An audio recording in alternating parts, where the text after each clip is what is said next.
Welcome to the Blue Collar Tennis RVA podcast, dedicated to amateur tennis players and RVA who are looking to improve their game, find community, and nerd out on all things tennis. Produced and recorded by Richmond Podcast Studio. Hi, welcome back to Blue Collar Tennis RVA. We appreciate your viewership, and we are continuing down the road of trying to introduce Richmond to interesting people within the tennis community here in Richmond. And today we are pleased to have here with us one of the very unique folks that I know I've played tennis with and talked about other things with over the years so far. But Chuck Carter is with us today. So thanks, Chuck, for coming in. Thank you. Good afternoon. Yeah, good to have you here. So we have a good conversation to talk about. I think we'll start out with tennis. Actually, we'll start with your origin story. Sure. And then we'll go into tennis, and then we'll go into all the other aspects of your life, which I've found just fascinating. Thank you. So tell us about your upbringing and where you were born and raised. Sure. And so on. I have a identical twin brother. He and I were born in Virginia Beach. We moved to Richmond about a year later, and my wife makes fun of me and says I should have been the mayor of Midlothian. Because I never moved. She's an Army person, so she bounced around to, 5 or 6 states. And she's like, how do you live in one place for 54 years? Wow. And I was like, well, it's just a nice place to grow up. Went to school, Monacan High School, decided to go to ODU for studying music and psychology. And to get to the beach. I love the beach. I'm a beach person. Yep. And then transferred to VCU and finished up there. Had the great pleasure of studying under Dr. Neil Wilson, who was one of the vocal instructors there, and John Guttmiller, my two favorite teachers there. So I always enjoyed, I just enjoy singing, enjoy performing. I didn't pick up a tennis racket until I was 43. Wow. And that's an interesting story. I went on a date. This was before I was married. I went on a date. Very cute girl. I was like so excited. And I go to pick her up, and I pick her up in my Mustang convertible. I have a 65 Mustang convertible. And she's got this tennis bag. And I'm like, what? I didn't say, what is this? I think I said, are you playing tennis or something? She goes, oh, well, I have a tennis lesson, and I figured you could watch me on my tennis lesson before lunch. And I'm sitting there going, oh, good grief. I never played tennis in my life. I was like, okay. So we go to Wood Lake. She's playing, and this is how I get bit by the bug. She twists her ankle. She rolls her ankle, and she's like, oh, I can't play anymore. She hands the racket to me. And I'm looking at her, I can't hit. I have no idea what are you talking about? I'm not an athletic person. I mean, I swam on the swim team and dive team, but I never ran track or basketball. Sure. She's like, well, just go hit with them. And I started hitting, and that's how I got bit by the bug with tennis. I was tricked. I was joking, say I was tricked, but it was a good trick. She faked the injury to see if you had athletic capability. You know what? I'm going to ask her the next time I see her, if I ever see her again. Did you plan that? I just want to know. So did you say your degrees were in, you said? BS in psychology, BA in vocal performance. So vocal performance is the singing aspect of music. I did 20 years of classic training, 2 years of gospel training, and 2 years of jazz training. So really different kind of mix. If you took Luther Vandross and you took George Michael and Michael Bublé and Prince and you mixed them, that's me. Mashed them all together? Yeah, mashed them all together. That'd be me. I'm a lyric bass baritone. Wow, that's wild. Well, we will get into that in further detail shortly. So I'm going to use a quote from your wife, if you don't mind. Go for it. We were in a clinic the other day, and she was talking about you to the coach, to Michael, and she called you the ultimate junk baller, which I've played against you and I've played with you, and I can't agree more with that terminology. That's a good phrase. Moniker. I like to say that there's something on the ball every time I hit it. And that's what's Faisal, who's one of my main coaches, says you put so much variety on the ball, it messes up rhythm. He calls me a disruptor. He says, you are a disruptor. He says, there's just no two ways about it. They're not going to play their game. They're going to play yours. And sometimes that's frustrating. That's frustrating. I've had some people lash out at me and say, is this what do they say? Is this a trick game? Is this an exhibition match, or is this a tennis match? And I go, well, it's kind of both. It's 40 love. You're losing, and so it really doesn't matter what you're kind down of by tennis. 3, and so it's with 17 different serves, and I literally sat down and wrote them down. It's like, what am I going to do to do things. And I have I actually have you've seen the one serve I created myself. I call it a backwards racket serve. Yeah, the inside Where out I'm hitting the thing. back side of the racket, which puts this nasty spin on it. And predominantly, I like to do it from the outside. But you'll see me do it on deuce. I mean, on the regular side. Yeah, so I've seen you serve not only underhanded, but also different. I mean, the left-handed. racket, left-handed. The racket turned in ways that I can't even, I would ruin my wrist if I tried it. But the left-handed stuff came by when I started playing tennis, the first 6 months. And again, I never played tennis before. First 6 months, I tore a rotator cuff. I was working out, and it was a 1-inch tear. I mean, it's almost a shoulder replacement. And the doctor was like, "Well, we got to go in. We got to repair this. We got to put 5 anchors. We got to sew that up. Put in 5, deals in there, and grind down all the arthritis and bone spurs and everything like that." And I was like, "Bone spurs?" And he's like, "Yeah." And so he fixed me up. And I was still playing tennis with my little hand. And then he scanned it 6 months later, the right arm. He says, "You've got tendon separation. You don't have a torn rotator cuff, but you're going to get a torn rotator cuff if you keep playing tennis." So I had the right one done. After surgery, I woke up and he says, "Okay, no tennis for at least 8 months." And I looked at him and I go, "I'll be on the court tomorrow." And he goes, "Oh, no, you can't play tennis at all with your right arm." I said, "I'm not going to play with my right arm. I'll play left-handed." Because you're right-handed, right? I said, "Yeah." So I played tennis for 2 years left-handed. Serving, spinning, dropping, everything. Yeah, that's wild. So that's where it all came from. Out of necessity, basically. Yes. But that's a good thing to have, to be able to be ambidextrous on the tennis court. Right in the middle of the game, I'll just switch, and it's not even planned. I've seen you do that, too. And people are like, "Whoa." My favorite's is I'm doing a backhand right-handed, and I just grab the racket left by the throat and then just chip it and chop drop it. And it has a lot of spin on it. Run, Forrest, run, Forrest. That's right. So does your twin brother play tennis? He is a golfer. He is an avid golfer. He played with literally. He played with Tiger Woods in the Nike tours. He is an amazing golfer. I can't do that. I just don't do that. That's an old man sport. It's a difficult sport. Yeah. I can do it. I mean, I played golf when I was a younger kid. I played, but he went with it, and I stopped playing at 13. So I played from about 6 years old until about 13. He continued, and he can shoot 67, 68, 69, 70. Nice. And he's 55 years old, like me, obviously, and amazing game. Even though the ball remains still, it's a difficult He'll hit it 300 yards. Now, the argument that we had, disagreement, is golf is just as as physical as tennis. And I said, "It is? Huh." I said, "There's 18 holes. Let's round that to 20. There's 5 strokes or less. Let's round that up to 100 strokes. Half of them are putting and chipping. The other half are swinging a golf club. And you get in your golf cart and drive. We'll swing our tennis rackets probably 400 or 500 times, I imagine. And then the running." So he was like, "Oh, well, maybe you got me on that one." I saw you take him out on the court when it was like 100 degrees a couple of years ago, and you guys were hitting back and forth, and I don't think he lasted that long. He's all right. He does okay. He's got a good game. He's good. So are you an equipment nerd? Do you get into the rackets and the strings and all that kind of stuff? Here's the interesting attitude that I have about equipment. I went with, when I first started, I went with the RF97, which is Roger Federer's racket. And then I went with the Babolat, which was Nadal's racket. And my attitude was, I can't blame my game on the tennis racket. Do you know why? I'm playing with the best rackets, the 2 best rackets on the planet. Sure. In 2013, Nadal and Federer were number 1 and number 2. So I was like, you can't blame it on the racket, which brings me to my next statement. I've never broken a racket. I've never slammed my racket on the concrete. I've hit my racket a couple times on the net and probably said some explicits lightly or under my breath, maybe out loud. Maybe somebody heard it. The baritone. Maybe someone didn't. I don't break rackets. I've never, and I see people, I've seen people, I've witnessed that. I've witnessed it during live matches a couple of times. I've been at a match and people got so angry they smashed their $300 racket. And I was like, that's a $300 racket. You just busted it because you got mad.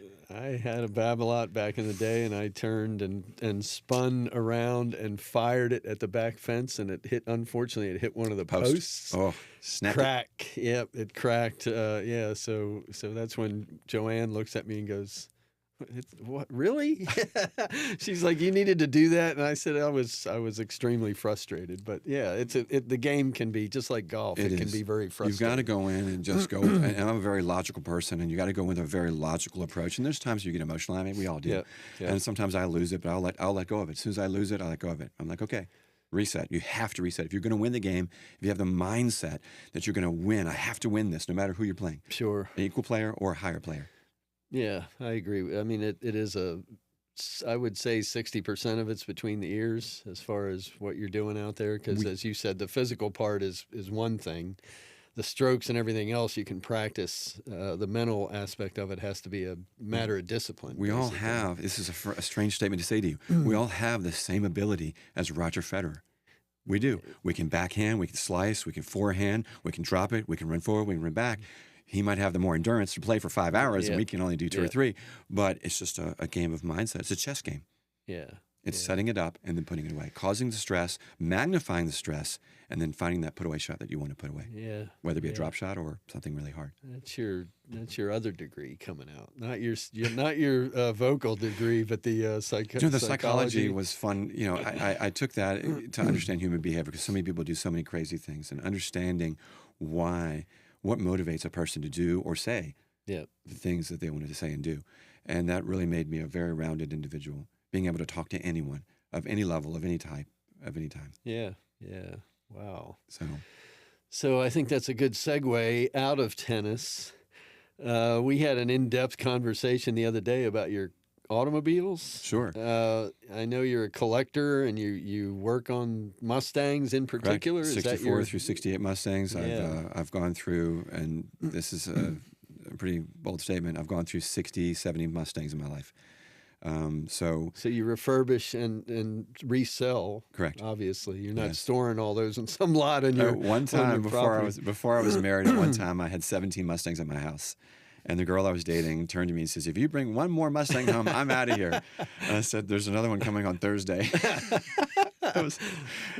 didn't leave, but I was like, it's just an investment, And people always ask me, "How do you do that?"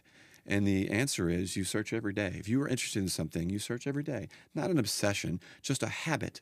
So you're online searching, and you focus the search based on just 63 to 68 Mustangs. 64 through 68. 64 to 68. 5 or 10 minutes a day, and you search Craigslist, Marketplace, and you just put the parameters in and you search for it. And if you see something interesting, then you go check it out. If you hear something interesting, there's the best one. Someone says, "Hey, there's a barn out in Powhatan, Virginia, and there's a red Mustang out there, and it's been sitting there for years under the cover." And you drive all the way out to Powhatan. I call this a wild goose chase. And you go all the way out there, and you find out it's a 77, whatever, Spitfire. It's like, that's not a Mustang. But if you didn't check it out, what if it was? What if they sold it for $500? Yep. The owner died, and the wife's like, "Get rid of all of these. I just want to get rid of all of these cars that he collected over the years," and she has no value in it. She just wants to get rid of it all. So that was your most recent story, was you had a widow who was ready to part with the Mustang, and you went out and was that the one that you were waiting to see if you could get, or was that the one that you actually acquired? It was out in Mechanicsville, Virginia. A person passed away, and my dentist, of all people, told me, "Hey, I have a relative, such and such person died. There's 3 or 4 Mustangs, 4 or 5 boats, and like 5 warehouses full of tools and everything like that. Would you be interested?" Crazy. And of course, I said, "Ding, ding, ding. Yes, I'm very interested, especially the tools and, the cars." So I drove all the way out there, and it was very disappointing because when I got there, it was a 1972 Bomber Mustang. Those are the big, long Mustangs that nobody wants. Okay. And it was, 302 rusted out, and there were 2 or 3 of them. And then I was like, okay, well, this was not a very good trip. And then I walked around the corner, and there it was, a 1970 Fastback with a 429 engine in it. And she was like, "Well, what do you think this is worth?" And of course, I'm like, "Oh, I don't know. It looks like it needs a lot of work. Oh, it's got floorboard damage, and it's got rust spots on it, and I don't think it runs. It's 4 flat tires. It's been sitting here for years. Yeah. Well, what will you offer me for it? How about $4,000? Okay, gets the title, signs it over. I did a little work on the car and sold it for $21,000. So one man's junk, one person's junk, obviously. is another person's treasure. You know, and if you're there with the money and you're just looking for the opportunity, you're just looking to find something, you're right there. So you'll even scavenge for parts, right? If you see something that makes sense, you'll buy the vehicle just for the parts. Sometimes. Like you said something about like the driver's side door or something. Sometimes I'll buy a car. So driver's side doors are actually the hardest to find for 64 through 66 Mustangs. If you ask yourself this question, and a lot of people don't think this way, what's the door that's used the most? The driver's side. When the person's sitting on the driver's side and it's raining, where's most of the water go? Well, the car's leaning by 1 inch. All the water's going to the driver's side. So that rots out, gets dinged up, busted, but they don't make original doors. And the reproduction doors don't match. They're horrible. So now people are literally paying $1,000 for a door shell. Literally. Wow. So when I see a driver's side door up in Pennsylvania car show or someone's garage, I'm like, hey, what do you want for that junk door over there? How about $200? Okay, $200. That's and good. Then you resell for $1,000. Yes. So do you scavenge at like the junkyards and stuff like that? You're normally not going to typically find, don't have the old Mustangs. Yeah, you're not going to find. They got the newer cars. Quality. They're all gone. They're dust. If the Mustangs have been sitting outside this long for 62 years, they're rusted. Not worthwhile. They're dust. So at this point, how many Mustangs do you have? 4. So I don't have a car problem. I have a storage problem.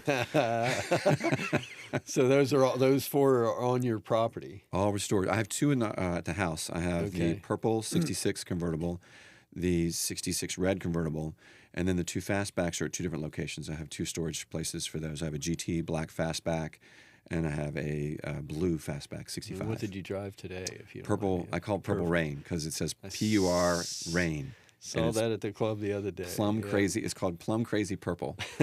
So it's a beautiful car, wonderful restoration. And I could tell you, we could sit here for hours. I could tell you, but I'll tell you quick 2 stories about buying cars. And we'll start with Purple Rain. That car, a DJ friend of mine messaged me and said, hey, my next door neighbor got a Mustang. And so I replied back sarcastically, so what? And he said, no, it's a classic Mustang. And you know, this kid lives at home. He's 30-some years old. Doesn't work. He's a gamer. Lives in the basement, you know. Yeah. Apparently does a lot of drugs as well, and has no money. And he says, you should go talk to him. Maybe he'll buy some parts from you, or maybe he'll sell you the car. And I said, okay. So I went over there, long story short, and we're talking. And of course, I'm telling him about how much it costs to restore the car. I say, it's going to be $2,000 for your top and $3,000 for a paint job, or $6,000 for a good paint job. And every time I gave him a price, his posture sunk. Like literally, it felt like every time I made a comment, it just half inch down, and you could tell the weight of the comments I was making. He was like, "I can't afford this car." And by the end of the conversation, he's like, "You know what? I just want to sell this car. Make me an offer." So this time I didn't make the offer. I was like, "Well, listen, you know, this is your car. It's got 90,000 original miles on it. It's a 289 4-barrel. It's a solid car, but it needs restoration." And he goes, "Well, I don't know. How about $1,800?" And I just looked at him and I go, "Okay." I went there, you know, with money to buy that car. I had $10,000 cash. And I said to myself, anything less than $8,000, I would buy this car. And he said $1,800. I looked right at him, and I mean, you got the smile on your face just like I did. I was like, oh my gosh. But you can't have that look on your face when you're trying to buy the car because the guy's like, what's wrong with you, right? And so I kept my look. I can't do it right now because my facial expressions are giving way. But I was like, oh my God, I'm going to buy this car for $1,800. And so I said, do you have a title? And he goes back inside. And, you know, Elena's on the phone with me, and I'm like, I'm buying this car. She's like, what? I said, yeah, I'm buying it for $1,800. She goes, you're kidding. That was a $12,000 car. So she already knew what your financial frame of reference was, and she was surprised too. Yeah, she knew. So I brought it home, and of course I already have a red convertible. And Elena's like, what do you want to paint this? And I said, you know what? I love Prince. I want to do a Prince car. I want to make a Prince car that says Purple Rain on the license plate, black interior. I changed all the interior. It was red interior. I changed it all to black. Painted the car plum crazy purple, and everywhere I drive it, including coming here today, you know, 5-6 people commenting the thumbs. I get the thumbs up every single time I drive one of these cars. I'm like, oh, that's a cool car. Do you want to sell it? You know, I want to buy your car. Awesome. And it's a beautiful vehicle. Awesome. So you see that continuing? That's an interest that's never going to. I would love 17 more. I would buy. I'm serious. I'd buy 13 more of them if I could. If I had room for it, I would. So they're fun, they're easy to work on. And you know, people ask me, how do you do it? And the answer is you find a solid car, whether it's dead or just solid, and get in there cheap. That way your margins are low, you're not repairing metal. It's $100 an hour for welding, and these cars are famous for quarter panel rust and floorboard rust. So getting a car with 90,000 original miles on it that's been garage kept for 40 years, the inspection sticker was 1977. Holy Is that cow, ridiculous? That's insane. Who put the That's car amazing. in storage since 1970? This was like 2 years ago I bought this car. That's amazing. Nuts. And of course, the restoration process for me is I speed it up. It's 4 to 6 months. I have a painter, a body guy, a welder. I have an automatic transmission guy. I have a stick shift guy. I have a rear end guy. I have a electronic guy if I need wiring. I'll do the interior. I have an exhaust guy. Yeah. I'll take the tires off and get them, mounted and balanced, and then I'll put them on the car. I'll pull the transmission. I'll pull the engine. I'll give that to somebody else to rebuild. I have an engine guy that rebuilds, that sort of thing. That particular engine never been rebuilt. Wow. It smokes just a little bit when you start it. Just puff of smoke comes out, but she starts on the first try, and she drives oil smooth. or something. That's Just a little oil maybe? burning. Yeah. Wow. So Wow, that's amazing. I just think that's incredible. You were telling me that story, and I was like, man, my interest in other things doesn't run that deep. you can make To it be, run deep. yeah, I mean, probably the closest I come is lawn care, and that's as mindless as it gets. and I'm not. You've all got a that great good tennis at that. game, though. I mean, I your tennis appreciate game. it. Yeah, I you appreciate got a it. great tennis game. Thank you for So. that. Appreciate that. I didn't pay him to say that. No, he either. didn't. Thanks for the 20. He's sending you the 20 right now. That's right, $20. All right, so let's shift gears into the singing. You were just telling me a story Sure. about your episode with the karaoke. Yes, I went. I do DJing, and I kind of retired from medical sales in 2017. I did work for one company for 30 years, and I worked for a couple other companies as well. It's all about income. I love generating income. Money's not everything, but money makes problems go away, and money allows you to have flexible lifestyle. When problems come up, you throw money at it. You have a flat tire. Oh, I'm having a bad day. Throw $100 at it. Okay, it's been fixed. Now you're having a better day. Yeah. So money's not everything, but you have to work your butt off to have good retirement. And I can't stress that much. So all the young people, you need to put in 20% of your 401 at an early age. You'll be a millionaire by the time you're 55 years old. You have to think about income. So I have several different things that I do for fun now that I'm kind of kicked back, and one of them is DJing. So one of my friends was a substitute. He got me to be a substitute DJ for him when he was on vacation, and I loved it. I was like, this is so much fun.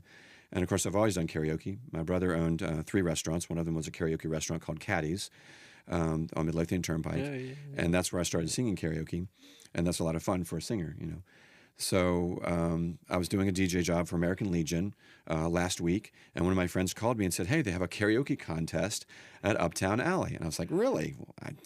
Who knew? I said, well, I'm finishing up with American Legion. I'll be over in a minute. So it was $20 at the door, and they've got this DJ, loud music, and 450 people. Great, environment. Everyone's getting up on stage and singing. They're judging you.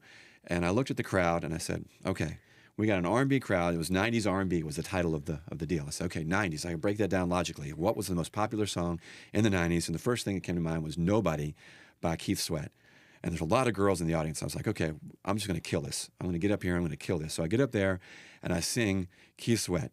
So let me ask this. So do you just know that song? You have it memorized, or did you? Karaoke, the words are going to appear on the word. The words are on the screen. I mean, but your performance of it. Yes, memorized. You have it down to a science where you walk easily up on this stage that you've. I Have own you ever it. been there before? I have sang karaoke on like a Thursday night, but it was like 10 people there. It wasn't like 400. So you just walk up on a stage with 450 people. I'm not even and dressed. You start I'm singing. wearing shorts and a black T-shirt. I'm like sneakers, and I look That's like impressive. Yeah, That's and I very went in there and impressive. just absolutely killed it. And I mean, what was funny was the DJ. He said, "We're going to pull up the top 6," and they pulled up the top 6, and there were some really good singers there. And actually, the one singer that I thought was going to win, he didn't get the top 6. In my professional opinion, I think he should have been in the top 6. He was very good. So they pulled us up, and the DJ was like, okay, I'm going to put my hand over top of the person's head, and you guys get ready to cheer. And he starts to walk over towards us because he's about 20 feet away. And the crowd starts chanting 2 words, Keith Sweat, Keith Sweat, Keith Sweat. And I looked over at the other 5, contestants, and I looked at them and I said, you guys don't have a chance. And sure enough, I won. It was a $100 gift card. So, I mean, it was all fun. But yeah, I walked in there, and people were like, how did you do that? And I was like, I judged the crowd. I picked the right song. And I went in there and I said, I'm going to kill it. It's a mindset. Yeah, it's just like tennis. Know your audience. I'm going to kill this. Yeah. As you said, know the audience first of all, and then the ability to not have any fear. No fear. That's impressive. No fear. There were two singers that sang country music, and it was like twingy, twingy, twang, twang, twang. You know, as nobody wants to hear that. And R&B, 90s. Yeah, you know, If it says it on the title it says or on the title. invitation I don't even or know whatever. what song. I didn't recognize it. I was like, what is that? You know, and they did a good job. No offense. They did a great job. But I was like, you're not going to win. Yeah, it's just you not can't going to. The audience isn't going to appreciate it as much as your stuff. Yeah. So you mentioned the DJing. So I ran into you out at Short Pump Town Center or whatever the months ago, and you were doing the Macy's pageant thing out there. So DJing. Yeah, it's amazing. So I did I mentioned that my friend was a DJ, and I substituted for him. And then the owner, unfortunately, approached me and said, "We don't like your guy. We like you." So I said, oh, God, that's a bad situation to be in. And they fired him. Ooh. They fired my friend that I've known for 20 years. And they said, we don't like him. He's political. He says things on the mic that aren't right. He's always late. And that's when we talk about passion. We talk about being an intense individual, which is what I am. I consider myself intense and passionate individual. Be on time. Yeah. You know, when you walk into a restaurant and you are a contracted employee of that restaurant, you act like you own the place in a positive way. Like if you see something on the floor, trash, pick it up. Yeah. If you're the DJ and a customer comes up to you and says, "Can you turn that up?" or "Can you turn that down?" Yes, let me turn that down for you. You acknowledge that person and you treat them like you're a business owner, and they respect that. And if the customer's having a great time, then they come back. But I started doing the karaoke, and that blossomed into another business, which is a karaoke disc business. I actually went out and bought different supplies of karaoke discs from retirees, and I thought, okay, I got a great selection here. I bought out 10 people. And then I started inventorying. How many discs again? You told me it's thousands, right? I've got 20,000, 30,000 in my own collection, and then another 50,000 to sell. Ridiculous so I started buying dealers out. So the dealer thing came when I started inventorying my own inventory, and I said, why do I have 5 copies of Def Leppard? Why do I have 5 copies of Willie Nelson? Well, let me get rid of the 4. And I told my wife, I said, well, I'll just put these on eBay. I'll put these on eBay and see how it does. And I did. You were allowed to do 250 auctions without a store. So I put 250 on there, and I was feeling really confident. I said, I will sell 10% of these. I'll be so happy. Oh my God, it was the opposite. I sold 90% of every karaoke disc on there. It was all the retirees. They have little JVC changers in their TVs at the retirement homes. It was other DJs buying the equipment, buying the CDs. And so now I have a room wall to wall to the ceiling of over 50,000 karaoke discs to sell. Currently 20,000 listings on eBay. Largest supplier of karaoke discs on eBay in the United States. Currently. Wow. That is what I'm talking about when you take a passion and you max it out, because it was profitable. I would never do that. I would never waste my time if it wasn't profitable. Yep. But wow, you're buying these discs for 5 or 10 cents a piece. You're selling them for $13.99 to $24.99. And it's mind-blowing. I bought 2,000 discs last week. I went to Ohio for the day to pick up the disc and bought them back. The guy, his wife did karaoke for years, 10 years. And he was like, I just want to get rid of everything. I don't want to be reminded of her. I just want to get rid of everything. I just want to get rid of it. Well, that's what he said. I didn't question that. I didn't. Oh, okay. Yeah, you don't want to get into that. Didn't get into that, but I ended up paying like $500. And I mean, when I loaded it all into my store, it's like $15,000, $16,000 worth of inventory. Now, that said, how much of that am I really going to sell? Because there's different brands. Only one brand. That one brand that I put in sells really well. Yep. 20% of it, realistically. Wow. So they pay the shipping. I just put an envelope and ship it right out to them. And the eBay comments, I ship the same day. So again, you're being early. You're shipping the moment they pay for it. I tell them that if you buy it, it ships within an hour. Efficiency. I love that word. Yeah. That's my middle name. Efficiency. Because I'm a good, and I like to be that way with my friends. If somebody calls me and says, "Chuck, I need your help. Can you help me out on Thursday at 1:00?" I will be there, just like I'm here today. Yeah. We had a quick conversation about doing this, and you were on it immediately, Absolutely. and you were here early. You got here before I did, which there's a I'm reason impressed. why I've been a DJ for 5 years at the same location. There's a reason why I've been at the same company for 30 years, because I treat it 100% and put all my effort into it, and the people, the owners, see that. The people that I work for DJing, they're like, "Your family." They're Asian, and they're wonderful people, and they go, "Your family," and I love that. I was like, "Wow, that is really touching that they said that to me." That's outstanding. Outstanding. Well, you know what? I need to have you back because we've burned through our half hour Quickly. here very quickly. Oh, we but- had more car stories, but we'll go into that next time. We can talk tennis and cars and DJing and singing, and we'll do that again. So, Chuck, I appreciate it, man. It's been a great, excuse me, a great conversation. Awesome. And I look forward to having you back. So thank you. Pleasure. Appreciate Always. it.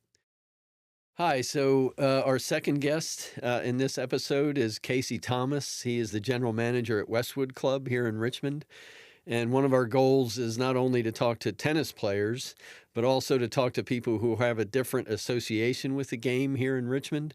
And Casey is not a tennis player, which is kind of unique in that he's a general manager of a club that has a very active tennis community here in Richmond. They also, he just mentioned an interesting story about their maintenance crew over there.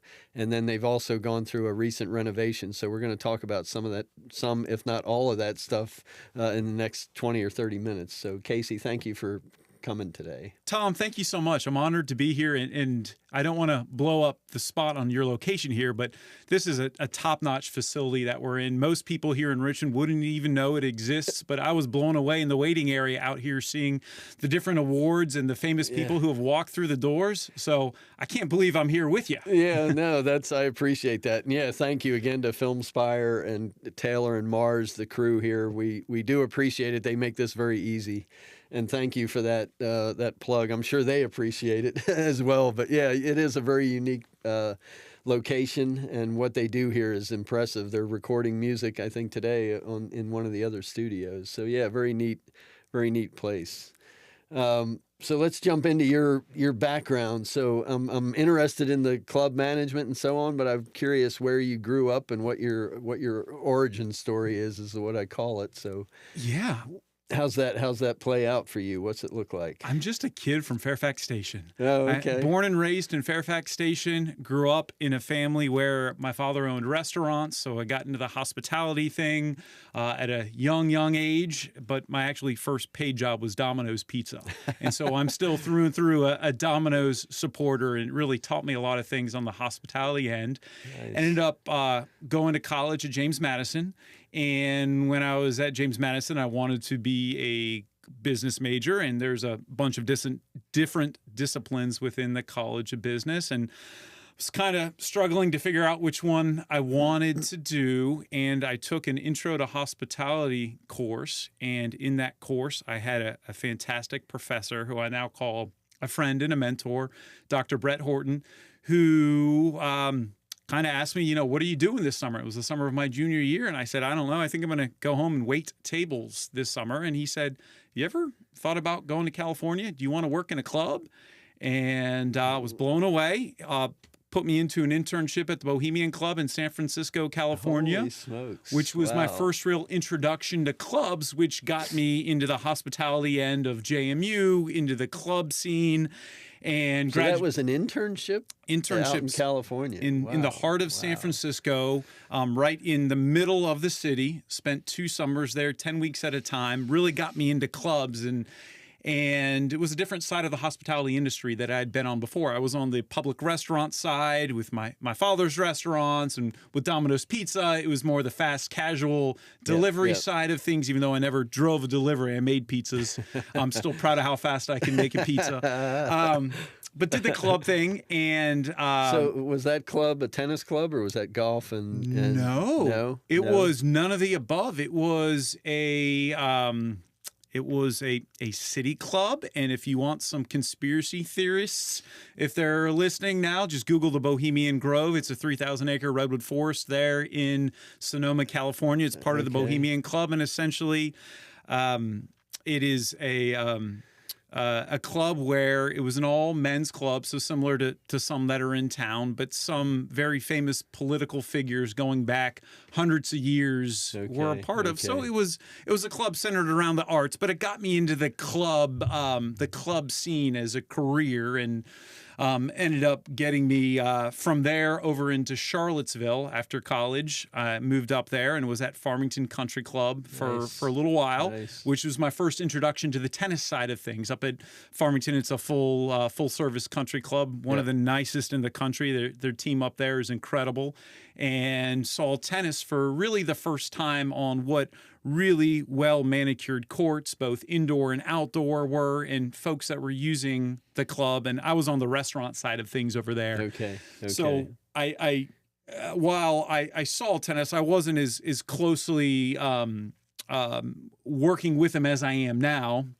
Was there for a little while, and from there I came down to Richmond, which I couldn't be happier to be in Richmond. I was at the Country Club of Virginia for 6.5 years. And there at the time, Tom Wallace was our director of racket sports, and he was 20 years here in the Richmond area, and just incredible courts there, incredible court maintenance. And another gentleman who's long retired was Gary One, who took care of the courts there. Yeah. And I learned a little bit more about tennis while I was at the Country Club of Virginia, and wanted to stay in Richmond. And clubs are a finicky thing, but really wanted to stay in Richmond. And I was lucky enough that Willow Oaks Country Club and Chris Wells over at Willow Oaks took a chance on me, wanted to teach me a few more things.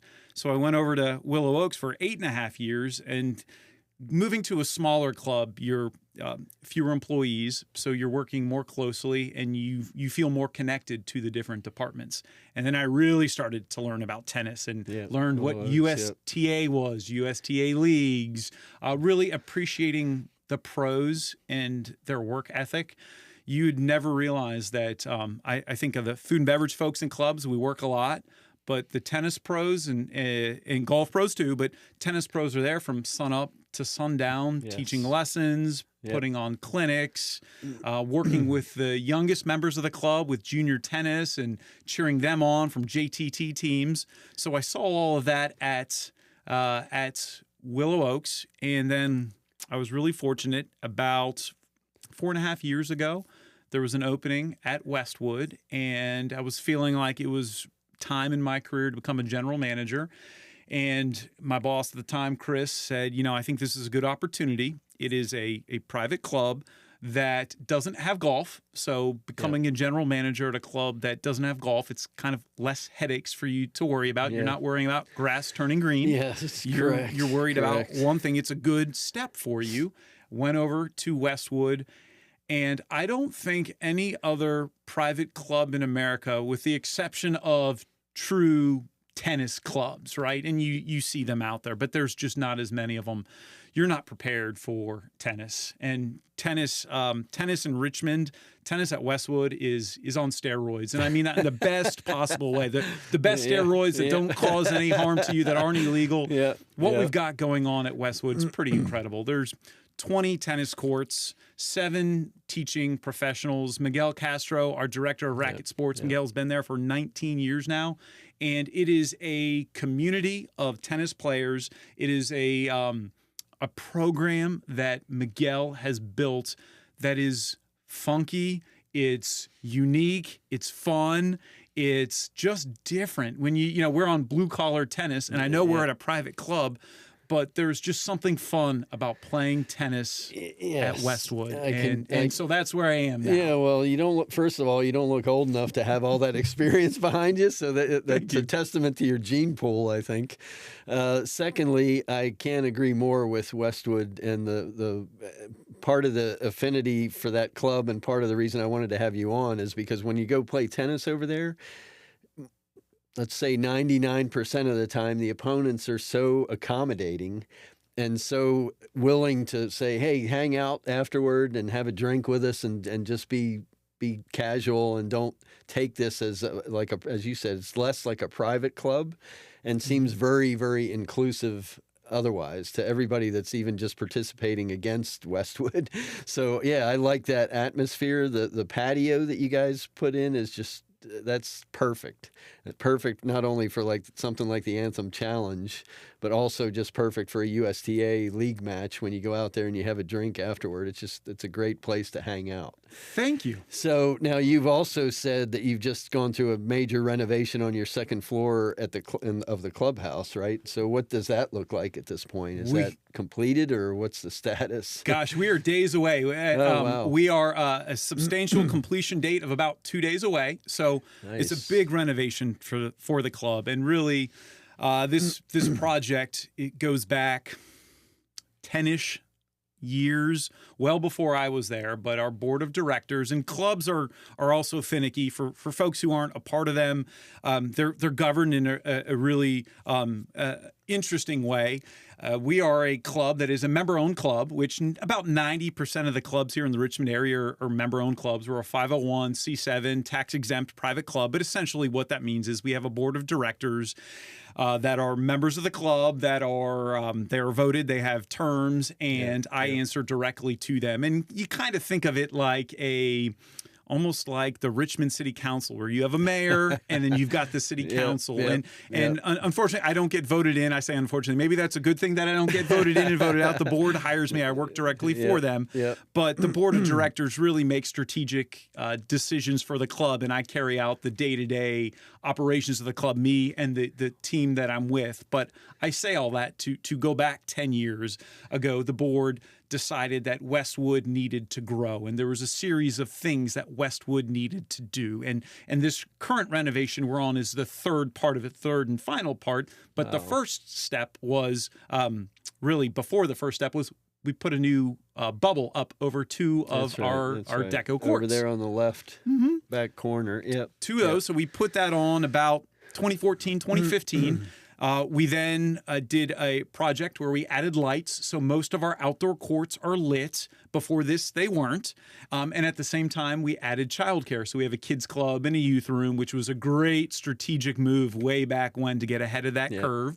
And then the third and the second step was our aquatics center. So our pools, they were completed in 2020, which couldn't have been a better time with everything that was going on in the world, where everything else was shut down. Clubs were able to open in a safe manner, open up a brand new pool, which on our busiest days, we have 500 people at the pool. We have a swim team with 300 folks on it. Our swim coach, Bucka Watson, state champion swim coach, won J-Rack, the champs last year, just a fantastic human being, been coaching, I think, as long as he's been alive. But those decisions and those projects put us in line for this membership growth, which is what we needed to renovate the second story of our clubhouse. So it's about 20,000 square feet. It's all food and beverage space. It's our restaurant, it's our bar space, and it's our banquet space as well, which is a whole nother side of private clubs. But we're going, our building dates back to 1926. So, and there are parts of it that feel that old, and there's parts of it that are as new as 2001. And we really wanted to design a space that would be welcoming for members. It would be comfortable, so when you finish a round of tennis, you can come up and you can socialize, because that's what a club is. And we can name all the different things that go on, but really it's a community, and that's what makes us special.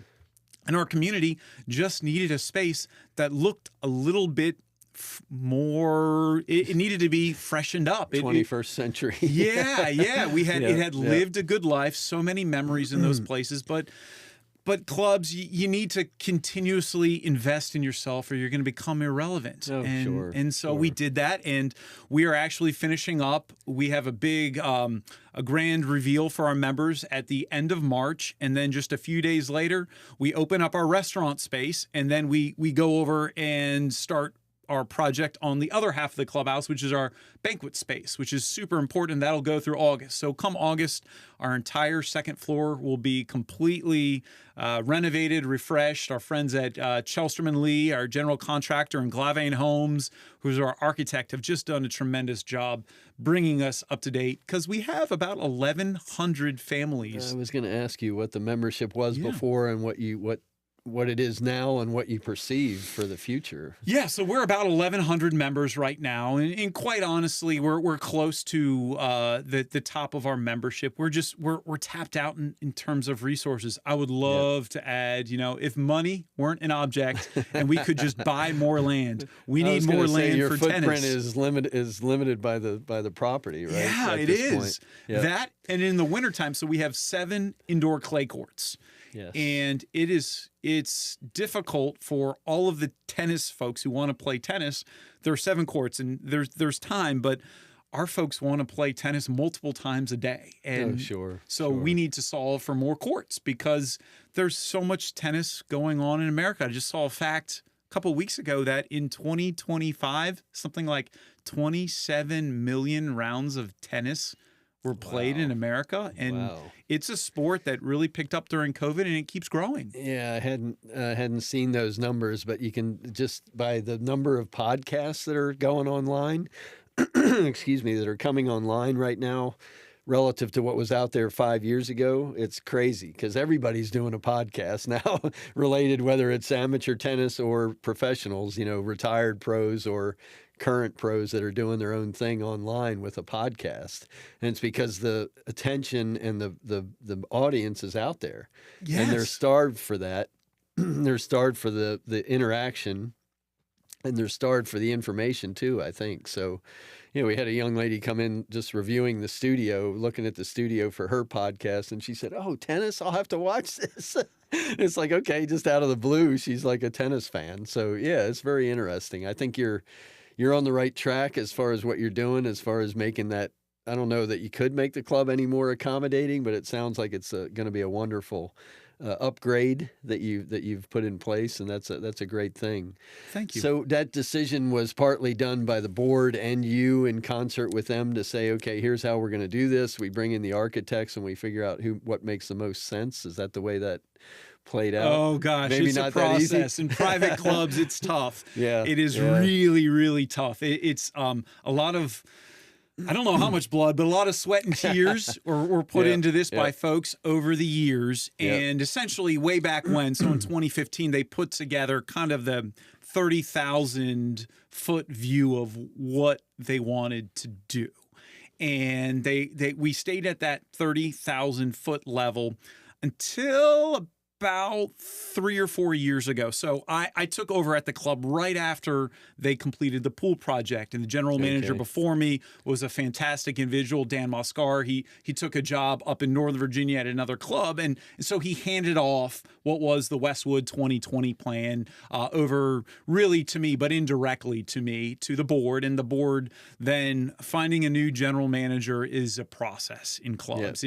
I think the club went for about 6 months without a GM, and in that time frame they were bringing me on board. And when a new GM comes on board, it takes a while to really get to the heart of the club, to feel the pulse, to really learn the staff. We have 70 employees at the club, and learning from them. And so by the time I was kind of up to speed and felt like I had a good feel on what the staff was doing, and then also learning the board. I have 12 or 13, kind of depending on the year, board of directors who I directly report to. So I had to learn their styles and what they were looking for. And in the club industry, one of the very unique things is we're all friends. So every club around here, we've probably worked together at one time or another. We're all part of the same professional organization. We were just 4,500 of us were just together in Anaheim, California a few weeks ago at our Club Management World Conference. It's like going back to college, where for a week you go to class from 9 to 5 and you take classes. And I took a bunch of tennis classes. Again, USTA coaching is a big thing, and they're certifying pros, and such a fantastic certification process that they've got going. But they need to get their word out. So club managers like me go to these and learn about. You can spread the gospel. Yeah, right? What's going on? Yep. We've also had the unique opportunity of club managers who have kind of moved on from the club manager realm and turned into consultants, and now they have various club consulting companies. So we brought in a consulting company. We brought in GGA Associates or GGA Partners, I'm sorry, and they came on board and did a 5-year strategic plan for the club. And one of the things that came out of the strategic plan, we had focus groups, we had surveys, we had just all sorts of meetings to really get to the core of what our membership wanted. They helped develop a 5-year strategic plan. There was no surprise in that strategic plan that one of the priorities was a capital refresh. So we kind of knew what our marching orders were with a capital refresh. We then put together a construction committee. As there's a lot of relevant experience in a club that has 1,100 folks in the construction world. So, where do we go in terms of architects? We had to pick out an architect, and we interviewed all sorts of really good firms. We felt that we wanted somebody local to Richmond, because Richmond's a unique town. And somebody not from there who's proud to call it my home, say it's very different than other towns I've been to. It's got its own flair, and we really wanted a local architect. We met with Glave & Holmes, and they were just fantastic. Designed a really cool second floor space for us, which then we had to kind of go through the process again with general contractors. And there are a bunch of really, really good contractors here in town. And it was probably the most difficult decision was finding the right general contractor for us. And so that boils down to, as you said, a committee. You're on the committee, I'm assuming. You're probably on every committee. I am, as a non-voting member. And, and then you have members and board members and so on, and then you interview 3 to 5 contractors. You interview 3 to 5 architects. And all of that takes place within a year or so, and then it boils down to making that final decision on who gets awarded what. Yeah, it was a 2-year process. 2 years. All this took us 2 years, and it came down to, all right, we picked out an architect, we picked out a general contractor. Well, we needed to figure out what the price tag was going to be, and then how are we going to pay for it? And that's kind of the most painful part, because pretty drawings, you meet people. We were thrilled that Shellstrom and Lee was the one that our board decided on, and they have just been fantastic partners. I can't say enough about Rick Barry and his team over there at Shellstrom and Lee. But they worked together with the architect, and they put together a series of estimates. So we had kind of a third firm that was a construction estimator firm to look at the drawings and put a price tag on it, and then Shellstrom and Lee put a price tag on it, and then so we ended up with a $5.5 million price tag, and we had to figure out, well, how are we going to finance this project? Do we want to take out debt? Do we want to pay for it out of club funds? Do we want to assess our members? And so it's really difficult decisions. But ultimately, the board decided on using money that the club had saved up over a few years, and then going through an assessment and asking members to help contribute to this project. And it's always tough because I don't think I've been through a number of projects in my career, never been in the driver's seat where I am for this one, but I've never sat through a project where 100% of folks were patting you on the back. It is a painful process, just because there's hurt feelings. Not everybody is going to be in favor of a project, but people love their club. And so when it comes down to something like an assessment, essentially you pay or you have to leave the club, and that's tough. And you're not, who was it, Abe Lincoln? You're not going to be able to please all the people all the time. And with 1,100 members, you're talking about not only do you have to answer to them, but you're also going to have 1,100 opinions. And that's what being originally was going to become a golf course superintendent back in the day. But to your point, I didn't want to be beholden to the weather, first of all. And then I didn't want to be beholden to 1,000 members who all had a different opinion on how you should cut the greens and how you should do the tee boxes. And so I just said, I'm going to move away from that. Those golf course superintendents have it rough. Oh, they do. And they are awesome human beings. They're a different breed because they can handle all that, right? And club maintenance guys are like that too. I'm sure you mentioned earlier that you have a family lineage at Westwood with the maintenance folks. We right? do. One of the real special things about Westwood is we have a lot of long-term employees at the club. I couldn't be more proud of our longest-term employee at the club. She's been there for 29 years now. Her name's Nancy Rice. She's in our housekeeping department, and she's fabulous. Awesome. And but not far behind her is our facilities director, John Jennings. And John Jennings, I always say, it's tough to really tell you how many years of service. We have it on paper, what his official years of service when he started to get paid by the Westwood Club. But his father was our court maintenance director of courts for 53 years. So for 53 years, his father was taking care of courts, which John grew up watching his father take care of courts. And I didn't truly know until I got at Westwood how much of a science taking care of Yes. courses. On the golf course side of it, with the Yes. golf course superintendents, I've seen that the chemistry that goes into it.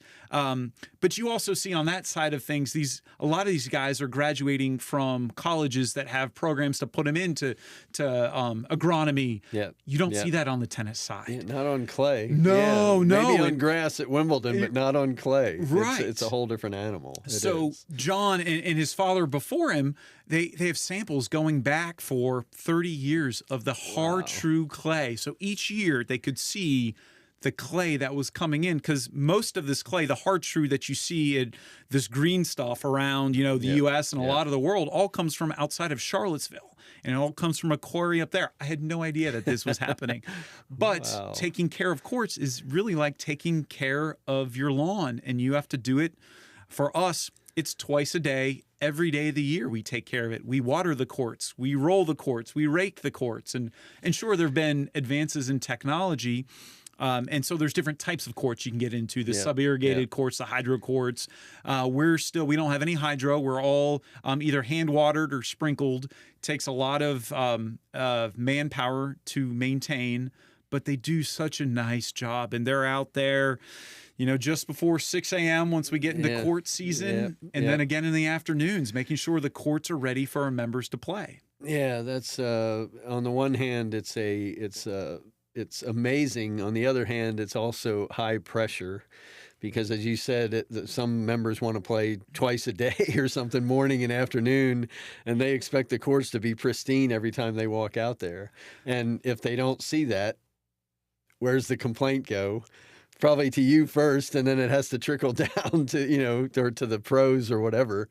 But yeah, it's a thankless job in the end, because you get the credit is messed up as soon as somebody steps on there to play. Yeah, right. but the also pristine nature of the court is messed up as soon as somebody steps on there to play. Right, because it's perfect until you play on it. Yeah. But I'll say our members are so different at Westwood. Yeah, and I didn't mean to disparage. Not trying to disparage They- anybody, but it's just the nature of the beast, I think, to some extent. It is, and don't get me wrong. I learned, I think, my first summer there. So every year, a couple times out of the year, we partner with Greg Reynolds over at River City Tennis, and he takes care of getting our courts ready for the spring season. So that's happening actually right now. I think they're out there today getting ready for April 6th. Our outdoor clay courts will be ready. But he's out there as we speak, and while my guy John cares about our courts so much, John works with members every single day, so he knows there's a give and a take. Well, when you talk about somebody who builds courts for a living, they talk about pristine courts. So in the summertime, we redo our indoor courts. We essentially till them up. We resurface them every August. August in Richmond, which again, something I learned when I came down to Richmond, was first week of August is vacation for everyone. Yes. It is, the town's empty. The club is empty too. I know the school schedules have changed a little bit. It used to be more so that way when Labor Day was the day after Labor Day school started. Yep. But the first week or two is still empty, so we resurface our courts. And the humidity is always at 98%. It's sweaty.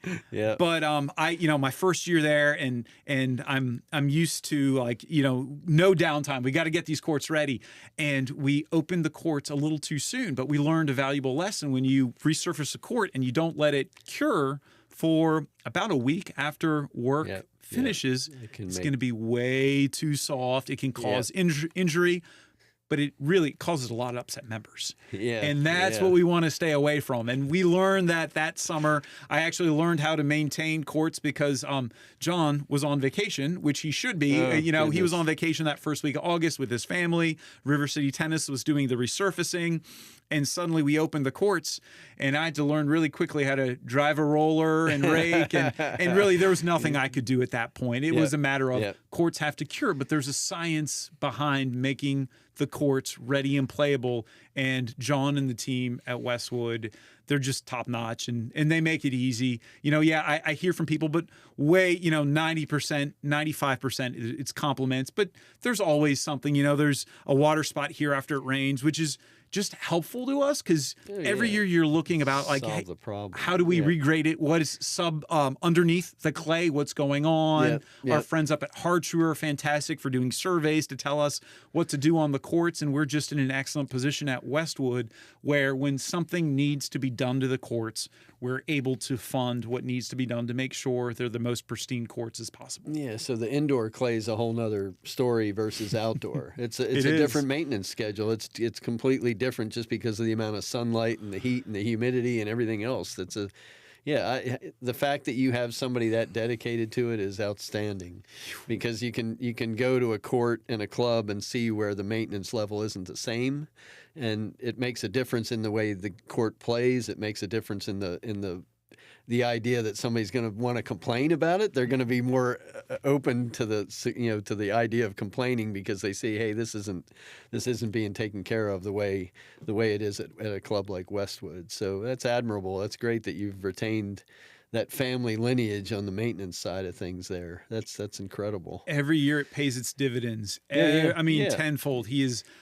just a fantastic person, and just such a big part of not only the tennis courts, but this whole renovation that I shared with you. Yep. John's been up there every single day working hand in hand with the superintendent, Richard, to make sure that the facilities are ready to go. So for John, his plate's full at the moment. Not only is he doing all this, but he also coaches youth baseball. So he's got Westwood and everything.